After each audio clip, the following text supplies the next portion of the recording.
इस समय हम यूएसबीआरएल की एक सुरंग के अंदर हैं। यहाँ पर सुरंग का काम चल रहा है और हम आपको बता दें ये सुरंग रामवन में बन रही है, रामवन जिले में बन रही है और इंद के पास में बन रही है। टनल 14 है ये टेक्निकल टर्म में। आपको हम बताते हैं कि टनलिंग कैसे की जाती है। जब टनलिंग की जाती है तो उसके बाद क्या क्या प्रोसेस होता है, इन सब पर बातचीत करने के लिए हमारे साथ पटेल इंजीनियरिंग के एजीएम हैं। क्या नाम है भाई साहब आपका? तेज बहादुर नाम है हमारा। तो यहाँ पर जब टनलिंग करते हैं आप लोग, शुरुआत में खुदाई शुरू की, तो क्या प्रोसेस होता है? सबसे पहला स्टेप क्या होता है? कोई भी टनल थ्रू करने से पहले उसमें प्रोफाइल मारा जाता है कि किस शेप में कितना डाया हमारा, उस डाया का शेप दे करके फिर उस पर हम हमारी जो मशीन जैसे बूमर है, यहाँ बूमर लगाते हैं हम। बूमर लगा करके जितना रिक्वायर्ड है, जो रॉक क्लासिफिकेशन में हमारा डिफाइन होता है कि हमको जैसे क्लास बी, अभी हमारा मैक्सिमम यहाँ पे क्लास बी है, 80% जो रॉक है हमारा वो क्लास बी है। और जब भी जैसे अब जंक्शन है, जहाँ पे अभी हम खड़े हैं जंक्शन का पॉइंट है, जहाँ हम भी जंक्शन होता है उस पर हम या तो एलजी लगाते हैं जिसको लेडीज गटर बोलते हैं, या रिब होता है जिसको हम परमानेंट स्टील सपोर्ट भी बोल सकते हैं। ठीक है, उसको लगा करके फिर उसमें शॉर्ट किट और रॉक बोल्ट। शॉर्ट किट जो होता है हमारे प्राइमरी सपोर्ट होता है। ये प्राइमरी सपोर्ट करने के बाद उसके करीब 30 to 35 मिनट्स वेट करके फिर उसमें रॉक बोल्ट मारते हैं। वो भी रॉक बोल्ट भी होता है, उसके लिए रेस होता है एक हमारा। उस रेस में दिया रहा है कि जैसे हमारा यहाँ पे 8 मीटर का टनल का डाया है, तो स्पेसिंग यहाँ पे 1 मीटर स्पेसिंग है, तो उस 1 मीटर के स्पेसिंग के हिसाब से हम उस रॉक बोल्ट का स्पेसिंग जो डिजाइन होता है, जो हमारी ड्राइंग मिली रहती है, उसके हिसाब से फिर हम उस रॉक बोल्ट को फिक्स करते हैं। उसमें लेंथ भी डिफाइन होता है कि 3 मीटर का है, 4 मीटर का है, किस टाइप का है, सोलेक्स है, एचडीआर। जैसे यहाँ पे हम, क्योंकि पानी बहुत ज़्यादा है इसलिए हम यहाँ पे सोलेक्स को यूज़ करते हैं। तो इस हिसाब से हमारा ये प्राइमरी सपोर्ट पूरा हो जाता है। प्राइमरी सपोर्ट पूरा हो जाता है। मैं अपने दर्शकों को समझा दूं होता क्या है, क्योंकि जो बताया गया वो टेक्निकल टर्म में बताया गया है।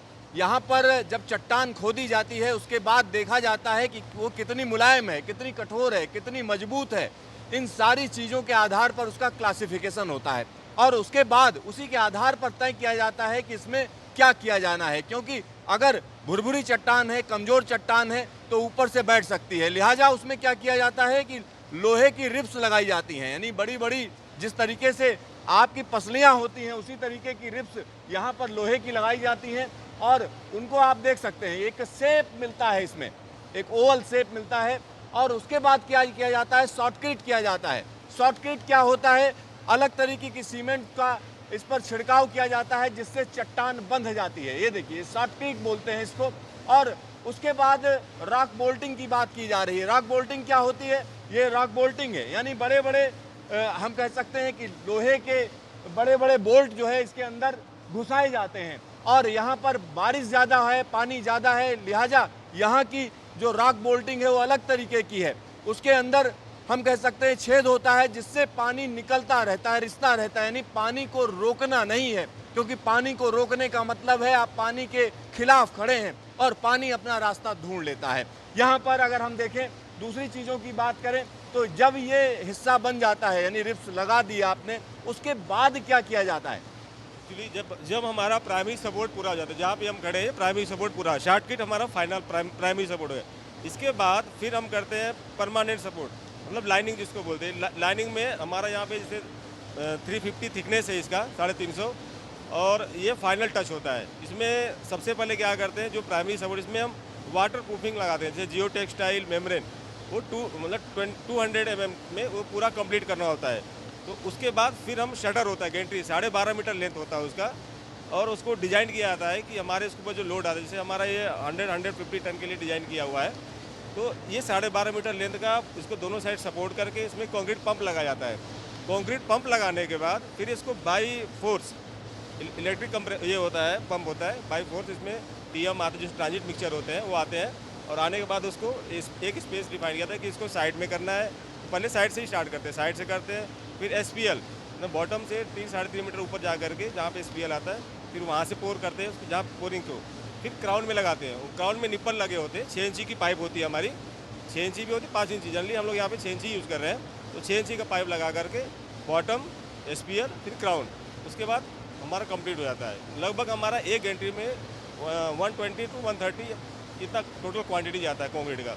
और जो डिज़ाइन है, जैसे यहाँ पे हमारा M30 का डिज़ाइन किया हुआ है, क्योंकि बगैर डिज़ाइन का तो होगा नहीं, M30 का। और इसमें हम लोग यहाँ पर रेनफोर्समेंट नहीं है, यहाँ पे हम SFRS यूज़ करते हैं।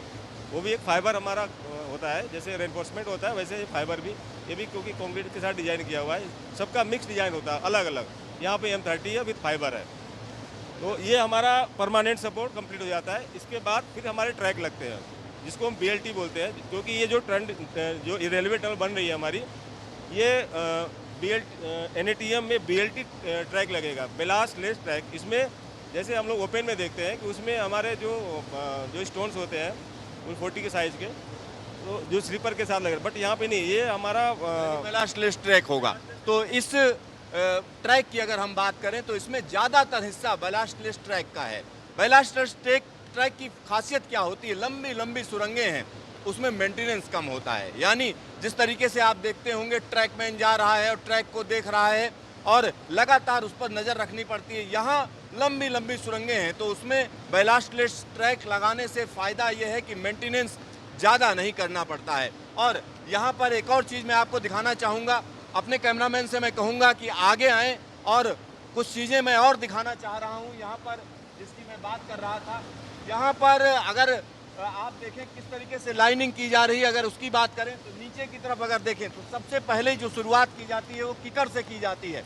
यानी निचला हिस्सा वहाँ पर सीमेंट लगाई जाती है, सबसे नीचे जो ये पेवमेंट टाइप का दिख रहा है ये किकर है, और इसके बाद जब ये मजबूती आ जाती है और इसके पीछे जो पानी के बहने का जो चैनल है उसको बनाया जाता है, क्योंकि पानी भी निकलना है, और उसके बाद हम कह सकते हैं लाइनिंग की जाती है।